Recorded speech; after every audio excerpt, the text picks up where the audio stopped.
Hello, everybody, and welcome to our last episode of Marketer Live for this season. There will be a season 2 starting in August or September. We'll keep everybody updated, but we are here today for the finale with Ellen Roggemann, who is a consulting CMO and is constantly, talking, interviewing and hiring and figuring out how to build and create teams for a variety of startups. And I know that is what so many folks here are here to learn about. So I'm so excited to have her here. Thanks for having me. Of course. Before we dive in, though, I do want to give another quick shout out to the Webby Awards and their partnership here as we really tried to build out what the future of work looks like. Is that remote? Is that flex? It's probably a mixture. It's not going to be the same for everybody. And in particular, we want to know, kind of what that looks like for marketers and creative folks. Let's start. Can you explain to us or kind of give us a little bit of a background? What is a consulting CMO? How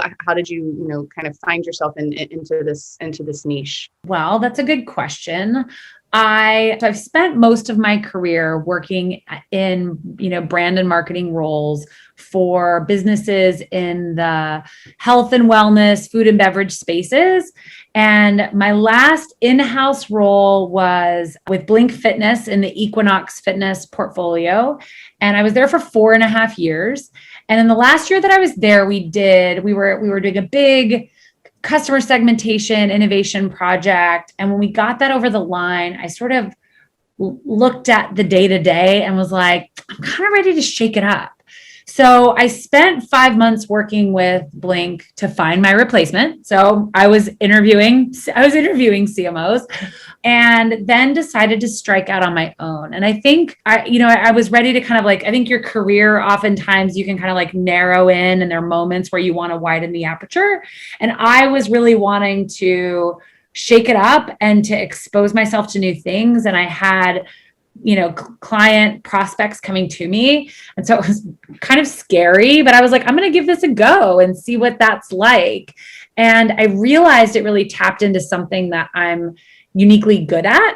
And so I turned it into a business. And I mean, knock wood, have been incredibly fortunate to be busy through a pandemic and love what I do. How do startups kind of know when they might need a consulting CMO? What are there any kind of internal red flags? At what point are folks typically reaching out to you?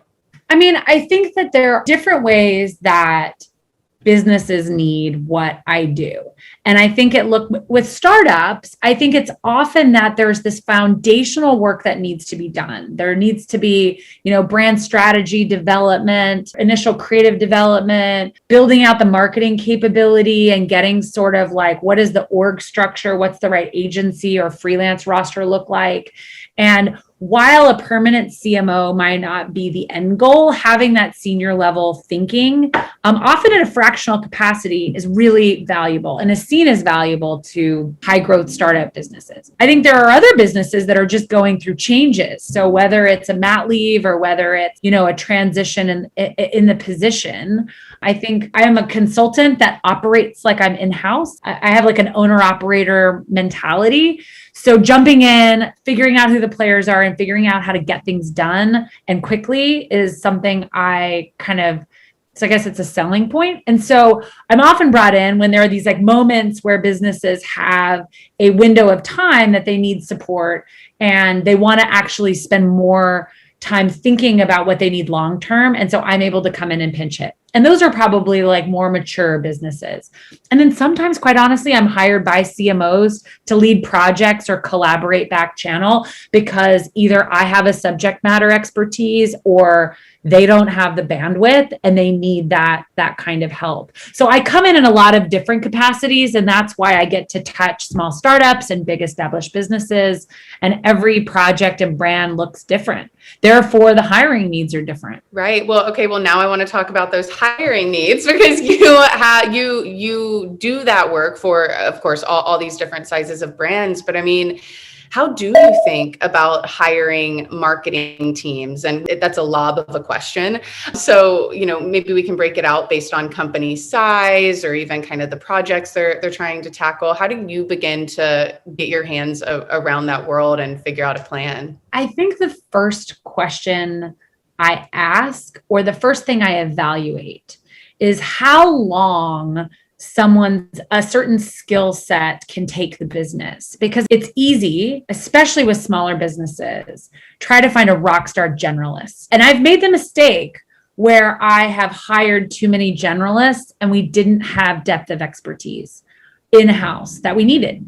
And I think there are also times when you can hire a subject matter expert and they're too limited and they aren't able to expand. And so I think the first question I tend to ask is I try to look ahead 12, 18 months, and you're always evaluating whether or not someone can grow with a role or if they have upward mobility.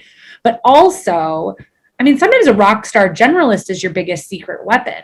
And sometimes a rock star generalist it's a fatal call to make. And so I think you really have to figure out what the business needs and what capabilities you have in house. And then as a leader, what gaps do you want to fill? Not for nothing, we need to be learning from the people that work on our teams. And marketing is changing too quickly to think that you need to know it all. And so making sure someone coming in is bringing something that you or the team don't already have.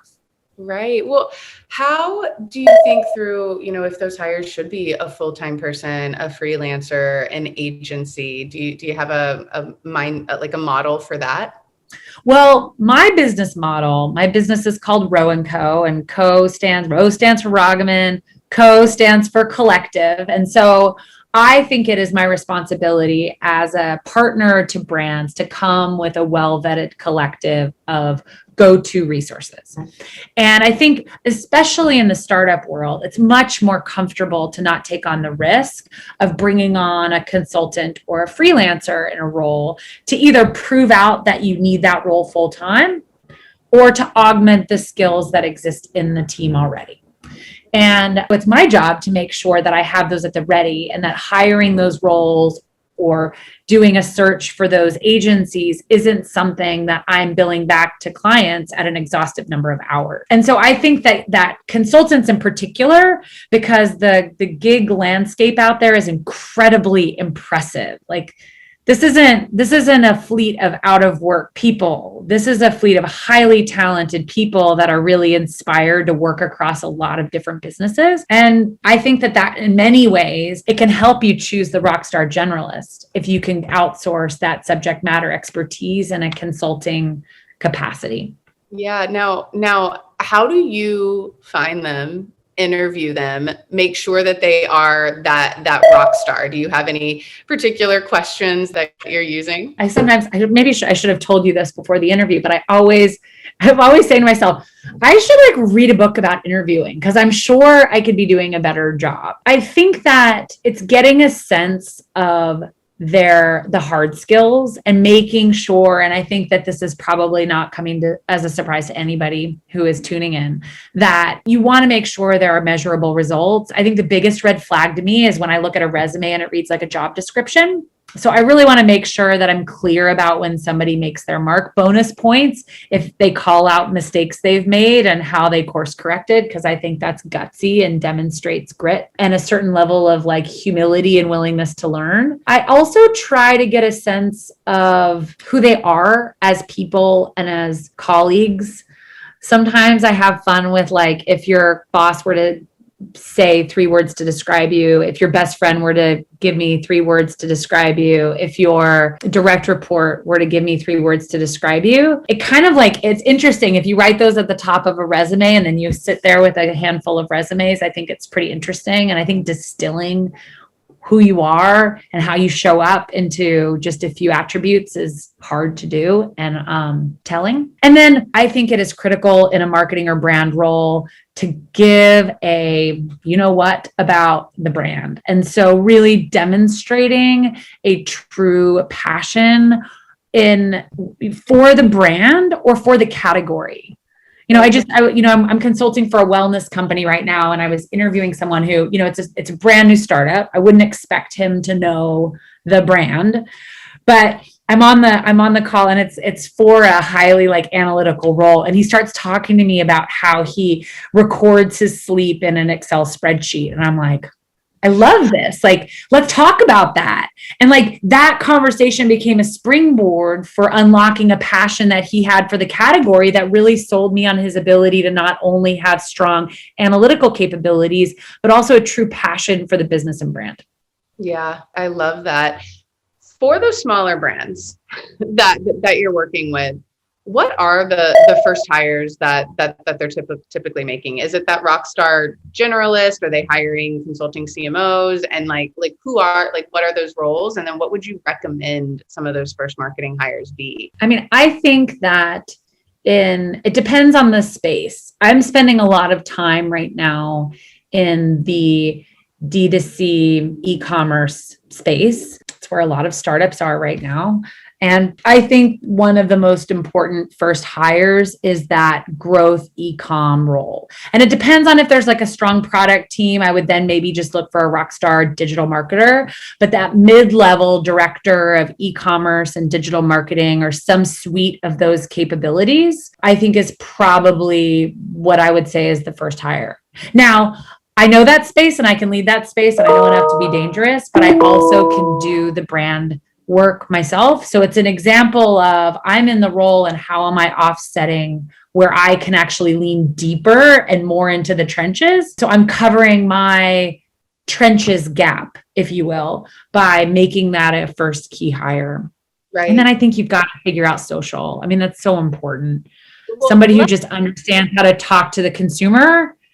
Yeah, let's talk about that a little bit. I mean, I am also a brand person, but I know a lot of marketers approach marketing from a very analytical point of view. And I love those people. I need those people, but I am not always necessarily one of those folks. But for those folks, how would you kind of talk through, especially, if they've founded their own business and are looking to hire maybe social people or brand people, how can they, help social people translate a brand to a social presence? And also what are good ways to measure social? Like how do you know if social is working? I mean, there is a lot packed into that question.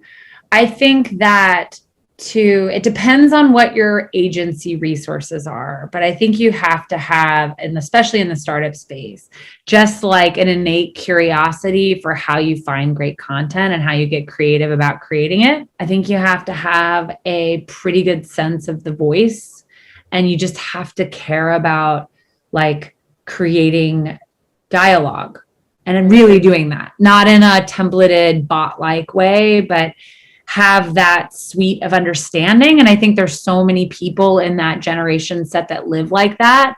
I would probably interview that person to really talk to them about how they behave and who they follow and what they think about, and just get a sense of where are they inspired in the space, and then ask direct questions about how they would translate that inspiration into something that would benefit the brand. In terms of measuring social, it really depends on what it is you're trying to achieve. I think, engagement is important and understanding what content resonates. I think depending on the demographic that you're targeting as a brand, I mean, your Instagram is your new website. So how effectively are you selling and positioning yourself in that space? And then it's like, what is the performance of your paid social efforts, your influencer whitelisting, whatever it is you're doing? I mean, all of those pieces work together. And so I think feeling like you, like having a well-oiled social ecosystem looks like your CPAs or CAC on social is in a really strong place, that your engagement is strong, and that if you're measuring sentiment, that you're keeping the dialogue largely positive. Though I don't know if measuring sentiment early on at a startup is the most important investment. Sure. So you work with larger brands too. How, what are some of the way you've seen, marketing org charts organized that you think are particularly effective? Well, that's a good question. I'm trying to think of a time where I've seen an org chart that was surprising. I think I'm currently in a very unique situation with Levain Bakery in that we're growing. Heritage is probably not the right word, but Levain Bakery has been around for over 25 years. And up until about 18 months ago, had 5 bakeries in Manhattan. And we are now nationally distributed through Whole Foods and a variety of other grocers in the freezer aisles. You should check them out. They're delicious. We are rapidly scaling our e-commerce gifting business. And so almost overnight, we've gone from being this cult-like following, but teeny tiny retail business in Manhattan to a national omni-channel business and brand that cares a lot about people and growing and nurturing talent. So it's and it's cool that that is the way they operate. So there are multiple things happening at once. One is, how do you make sure that the talent in place has really clear sense of how they will make an impact on the future? Because you have generalists. I mean, everybody was just kind of catching everything and really honing in on what people are good at and setting them with a really clear path into the future as the team doubles, triples, quadruples in a 12-month period of time. 2 is, how do you think about roles that sit on top of the brand? What roles are responsible for the master brand and thinking about the customer experience holistically? And then what are those functional roles that are really building each business vertical and that are responsible for the vertical P&L? And I think it's a mix of those sort of like vertical and horizontal roles. It gets tricky. You know, I have a director of e-commerce that's overseeing the website, and we're driving all of this traffic to the store locator for CPG. So how are you really creating a well-oiled collaboration on the team? And I don't know that we've cracked it. I think we are collaboratively trying to figure it out. But it's not a bad place to be that you have a rapidly growing team. But I think that that's an interesting conundrum, is when you try to figure out how do you get everybody to think about a master brand when your accountabilities can be so, deep and into the trenches. And then what I think is so fun about working with larger businesses is your ability to tap into like the insights team or the innovation team. I mean, it's kind of like, oh my goodness, there's so much knowledge.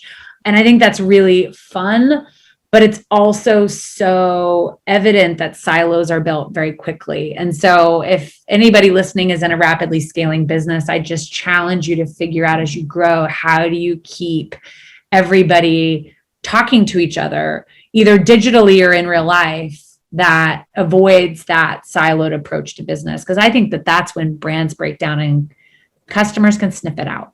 Right. Do you have any tools or anything that you see that you've worked with or have seen that can be really helpful with that? I mean, I'm sure there are a host of, digital tools and communication platforms. I think creating spaces for people to have fun digitally is really great. Like, just it's not necessarily the Slack or the Teams, but it's like the kinds of camaraderie and exchanges that you can create in those spaces that build rapport and collaboration and camaraderie as you grow. So I think it's a little bit of culture setting, and I think it's important that the leaders participate in that it isn't something that is just kind of like fun within the team, but that leaders are jumping in as well.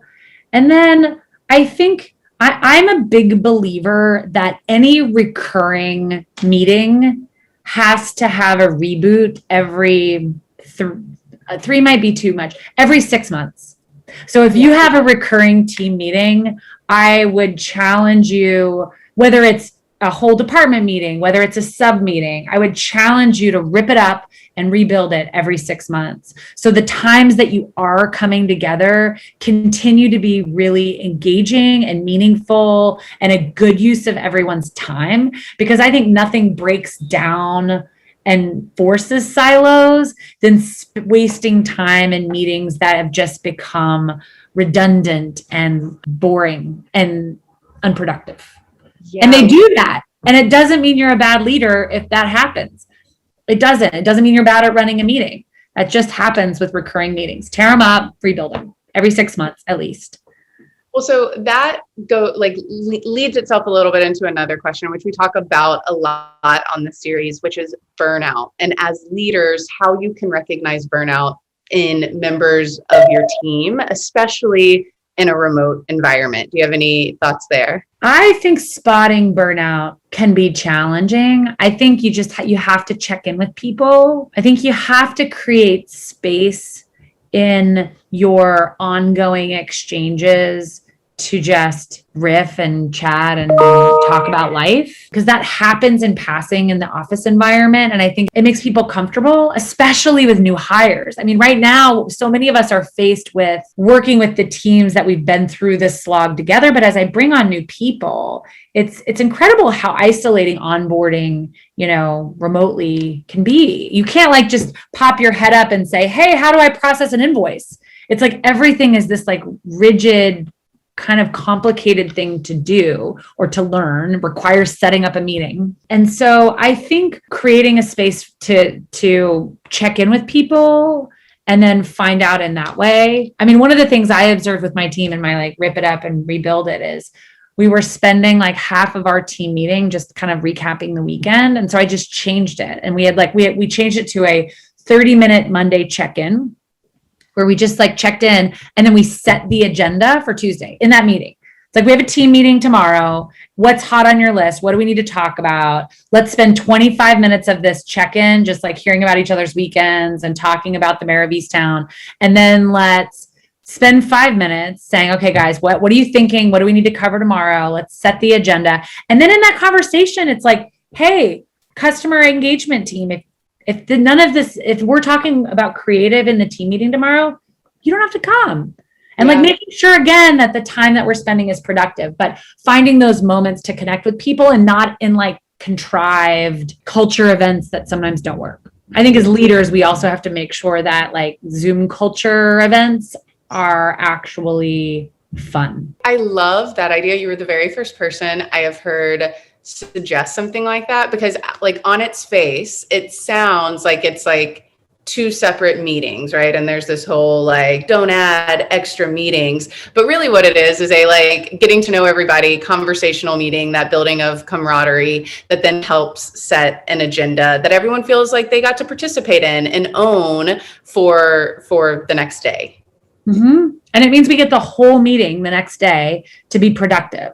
And we don't, and if the agenda's long, I don't feel like I'm, driving a really tight ship. I feel like I messed up that cliche, but whatever, you know what I mean? Right. By like saying, hey, great, I really appreciate your little sentiment about the weekend, but we've got a really long agenda. Let's go.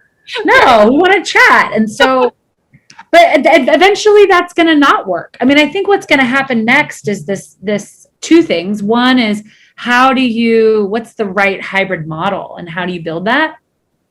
And then I personally just got back from a vacation and can say that this blurry world also makes vacations blurry. And so I now have it used to be you were in the office, and if you were out of the office, everybody noticed that you were out of the office. And so they maybe sort of mostly left you alone. But because that is all blurry, so is the communication that comes to you when you're on vacation. And it was a really good kind of like alert to me to make sure that people are aware when my team is taking time off and can give them space to be off. This is kind of going back to your burnout question, but how do we learn about taking care of people when we're not around them and can sense more than when you're just zooming in and out? Ellen, this is like typically one of the last questions I ask people. I want to ask it now because I feel like it's going to like potentially spur additional questions, because I feel like you're going to have a lot of good things to say here. Why? Like what about doing this work gets you up and out of bed and excited every day? Why have you decided to, make this this consulting CMO, working in these different businesses, doing this leadership work, hiring all these different people? I mean, what do you love about it? What gets you up and going?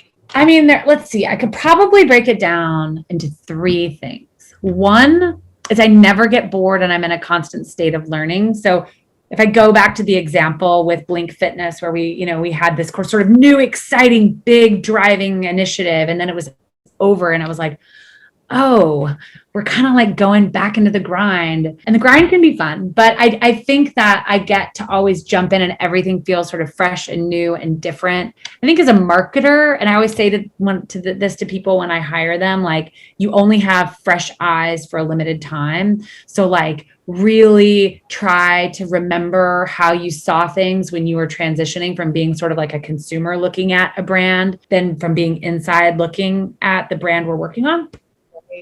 So I get to be fresh all the time. So I think that I'm not bored and I get to stay fresh. Two, I really love sort of diving in and figuring out how I can like help. And I think there's like a moment where you go in and there's opportunity. That's why I'm being brought in. And I just love that part of team building, like being a valuable contributor and coming in and kind of setting a business off on their path, or passing a baton, or smoothing a transition, or stabilizing a team. And I just really think that it appeals to my skill sets and is valuable to me personally. And then three, I get to work for myself. And so there's like a certain autonomy that just feels like new and different and exciting. And I can call in from another country if I wanted, and we're not in a global pandemic. I can take fewer clients if I have things that I want to work on. I can decide to run a marathon or volunteer for midterm elections. And I can manage work and integrate work and life in a way that feels really fluid. And I think probably makes me a lot better at what I do. With being a consulting CMO, how do you help the companies that are coming to hire you? How do you set kind of, what the weekly, hourly cadence that you're giving them is, as well as how long you might need to be on board, right? Like what do those project scopes look like? Do they typically come to you with some preset ideas, or are you helping them figure out what might be best for their specific project? How does that work?